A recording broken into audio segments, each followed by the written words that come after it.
Hey everybody, it's Jen. Welcome back to the channel. Today we are talking about marriage and money. So it should be a really fun video. No, it really will be fun, and I'm really glad that you're here. Scott and I just celebrated our 33rd wedding anniversary, and I made an offhanded comment about how we have our retirement almost fully funded.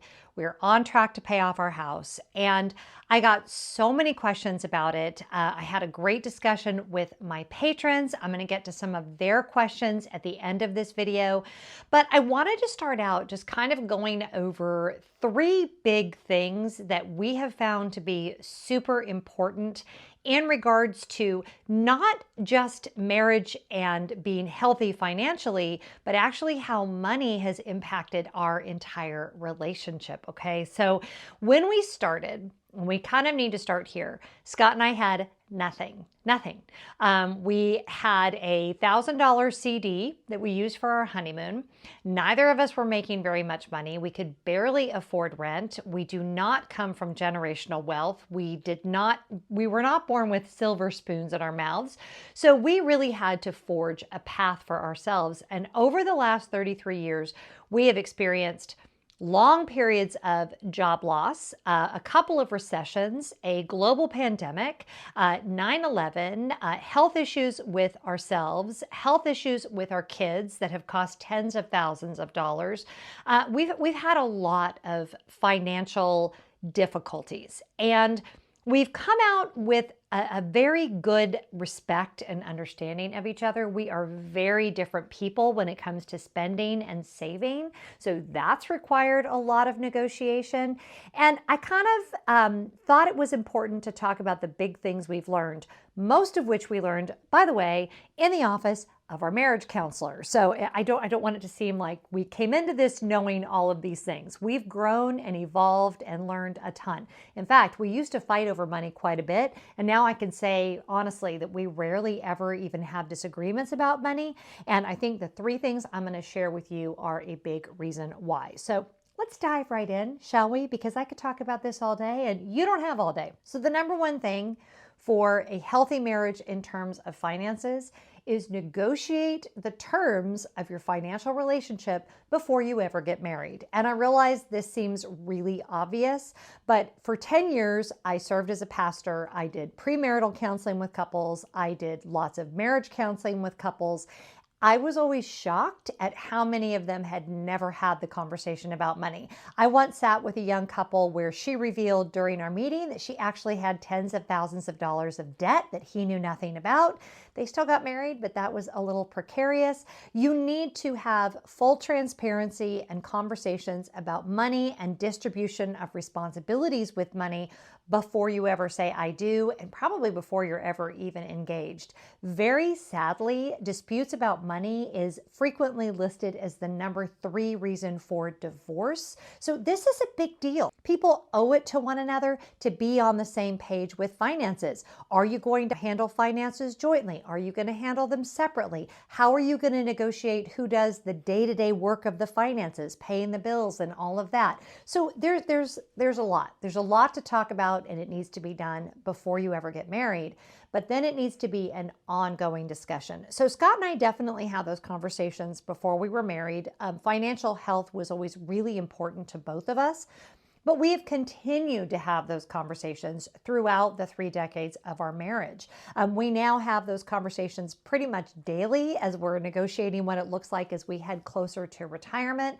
But yeah, you got to have the conversation, and things are going to evolve because we've had periods of time where I made more than he did, where he made more than I did, where we were saving for college, where we had big bills to pay, where we were unemployed. There's just a lot of negotiating in terms of money, and it's not one and done, and it has to be a constant, ever-evolving conversation.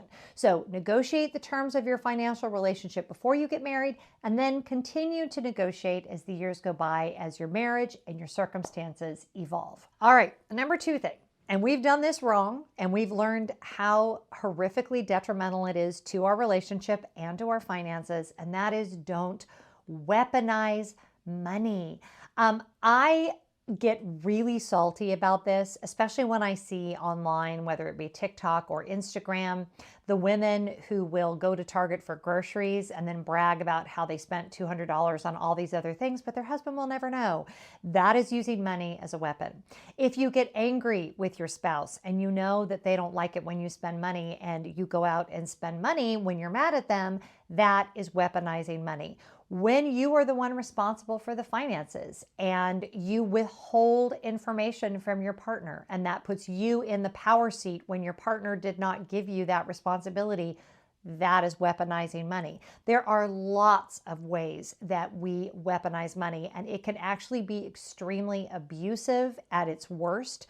I actually sat with a couple once where if she did not meet particular physical demands, he would withhold money from her. That was an extreme case that was highly abusive, but a lot of us do much smaller microaggressions in this regard, right? Little things. Or maybe it's that we know that our spouse doesn't want to spend money on an extravagant vacation, so we make the reservation anyway and we ask forgiveness, not permission. That is a form of weaponizing money, and it's not okay. And we joke about it and we make memes and reels about it and ha ha ha. I don't think it's funny. I think it actually chips away at the trust and the foundation of your marriage. And it's not something that we should be doing to each other. It shows a lack of respect and a lack of communication, and it's just bad. Just don't do it. Just don't weaponize money. The number 3 thing, and again, all of these things that I'm mentioning, Scott and I have done. Did I mention that? So there's no high horse. I don't have a high horse and I don't sit on him. But the number 3 thing is don't hide and don't lie. Kind of goes with number 2, but this is more in terms of whoever is responsible for the finances having all of the information. Knowledge is power. And this sometimes is because one partner just doesn't want to know, right? You'll hear things like, money stresses me out, you handle it, I don't want to know.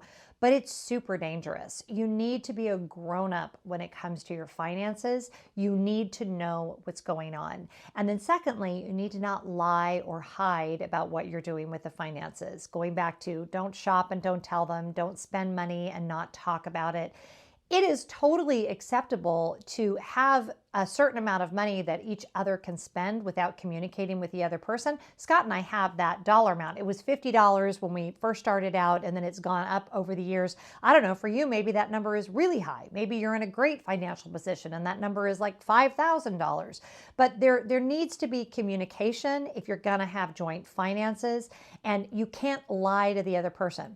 Maybe if you're the one in charge of the finances, you can't go off and making investment decisions, even if you know the other person wouldn't want it, and be like, oh, I'll tell them when it makes money because I'm so sure that I'm right. That's lying. And I think it's really easy to say, well, of course you shouldn't lie to your partner, but sometimes when it comes to finances, we find a way to justify the lying, and it somehow feels in our brain like less of a betrayal than, say, infidelity, but it's still a betrayal. And betrayal and distrust and lack of respect will very quickly chip away at your relationship. So you don't ever want to hide things about money, and you don't ever want to lie about money. And we have found that being fully transparent, being real about the numbers, not being afraid of the finances, and just having the conversations puts us both on an equal footing, and it's super important. Now, I want to talk for a minute about when one partner makes a lot more than another. And this could be true. This is not a husband-wife thing. Realize I'm talking to partners that it's not a man and a woman necessarily they're together. This has nothing to do with anything. But if you decide together that you have joint finances, who makes more money, in my view, needs to not be part of the equation. So let's take a scenario where, say, one of you is a neurologist and one of you is a public school teacher. Well, obviously the neurologist is making way more money than the public school teacher. Does that mean that the neurologist should have more say in what happens with the finances because they happen to make more money? I would argue that would be really jerky. Like, who would do that?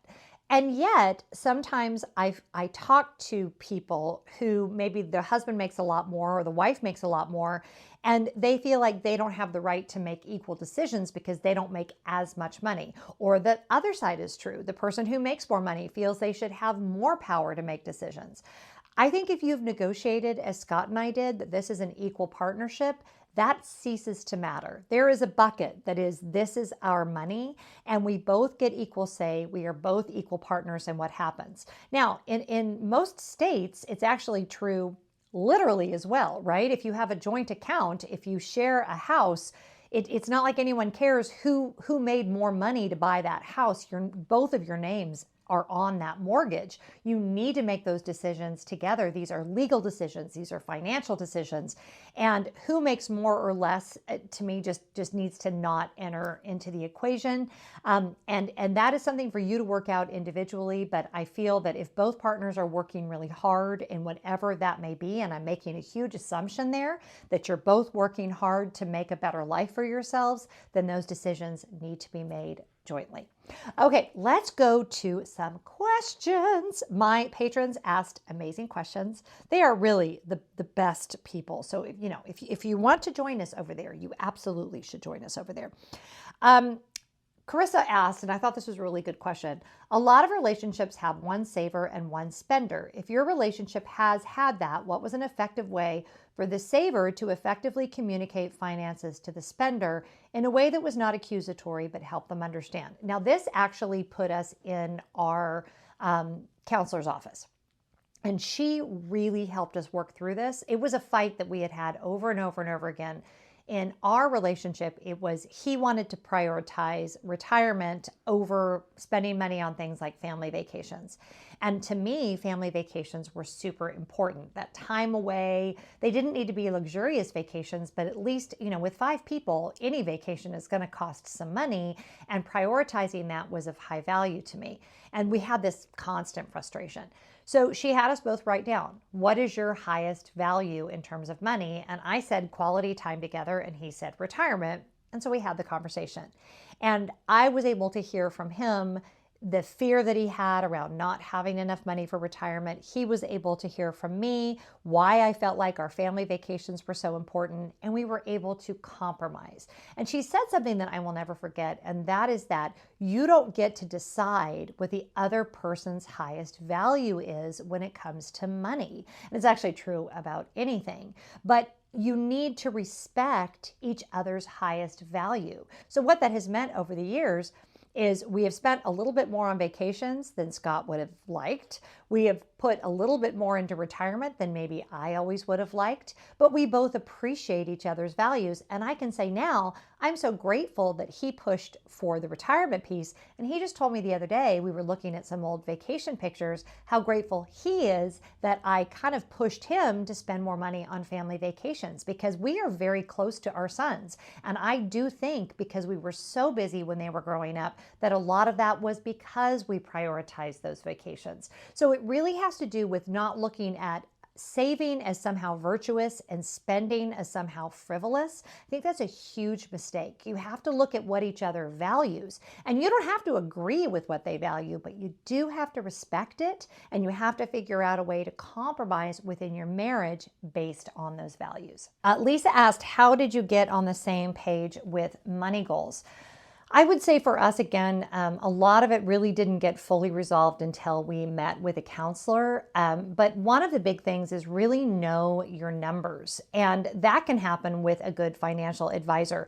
A lot of you probably have access to a financial advisor through your employer. You may not even know that. But if you have a 401k, you probably have access to a financial advisor. And really knowing the numbers, how much we need for retirement, how much we need to be saving to get to what we need, even deciding what do you want your lifestyle to be like when you retire? I think a lot of people just focus on saving as much as they can, but they don't think about the fact that we want to be able to afford a roof over our head and to eat. But for Scott and I, we also want to be able to travel. We'd also love to leave some money to our kids. So our rate of spending needs to align with where we want to go. So if you're not on the same page with the end goal, it would be very hard to be on the same page with the day-to-day decisions. So I would say discuss that amongst yourselves, like what is our end goal? What do we want? Maybe it's that you're saving to buy a house. Maybe it's that you hope to start a family, but you want X amount of money in the bank before you do that. Maybe one of you would like to change jobs. Like these are huge conversations that need to happen. And I think a lot of times we take things and we reduce reduce them to just being about money when they're really about goals and aspirations and the future and fear and all of these other things. So I think knowing the numbers and knowing where you want to go, decide that first. Where do we want to go together? And then let's negotiate through how we can get where we both want to see ourselves.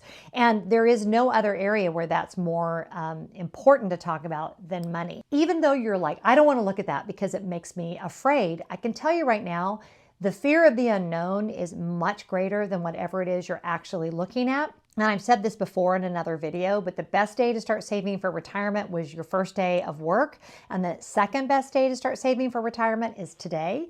And so that's true of any objective, whether it's to buy a house, to pay off debt, to pay off a car, whatever the case may be. You have to know your objectives. And isn't it a lot more fun to work towards a goal together? Not only more fun, but obviously a lot more efficient, right? You're actually going to get where you want to go a lot easier if you're both moving in the same direction. So it all goes back to negotiation and compromise. Rebecca asked, what was your strategy for saving for retirement? How did you determine where to invest, how much to invest, and what a healthy retirement account looks like once you're set to retire? So again, you have to know the numbers. These things are knowable. There are online calculators. A financial advisor can help you with this. You don't just have to guess. We all see the ads all the time on TV where they talk about that, but these are knowable figures based on historic inflation, based on how much you make, how much you save. So we developed our current financial strategy with our professional, but way back in the day when we were very first married, we both did a lot of self-educating. We had a few books that were really foundational for us, books like The Wealthy Barber, The Millionaire Next Door, that really talked about how to become kind of an everyday millionaire, whereby saving very early on, leveraging things like dollar cost averaging, getting an education, maxing out your 401k, having a good tax strategy. It takes a lot of time to develop a good financial plan. And in our case, it also takes kind of a team of professionals, right? With our marriage counselor and our financial advisor. But knowledge is power. And I think if you take nothing else away from this video, take away, don't stick your head in the sand and know your numbers. Don't be fearful and don't lie and don't hide from numbers or from your partner. Have respect for each other, get on the same page, and I'm confident you can get where you want to be financially. Will it happen tomorrow? No. But over time, by making good choices, by working hard together, you can absolutely get where you want to be. I hope this was helpful. Please understand that I realize that any choices about finance are a privilege. We have been in situations where there was no budget because all we had money for was rent and food. And with what was left over, we negotiated which bill to pay. So I never want any of these videos to come across as though I think everybody even has choices about money. A lot of you don't. And if that's you, I am on your side. I am rooting for you, and I fully understand what that feels like. But this is more for those of us who are privileged enough to have some choices. Let's make good ones because it not only affects our future and our family's future, but it actually affects our marriage. Whatever you're doing today, I hope you're finding joy. Don't forget to give the video a big thumbs up, subscribe, and if you want to join us over on Patreon, all the information on how to do that is in the description below. Have a great day. I'll see you next time. Bye.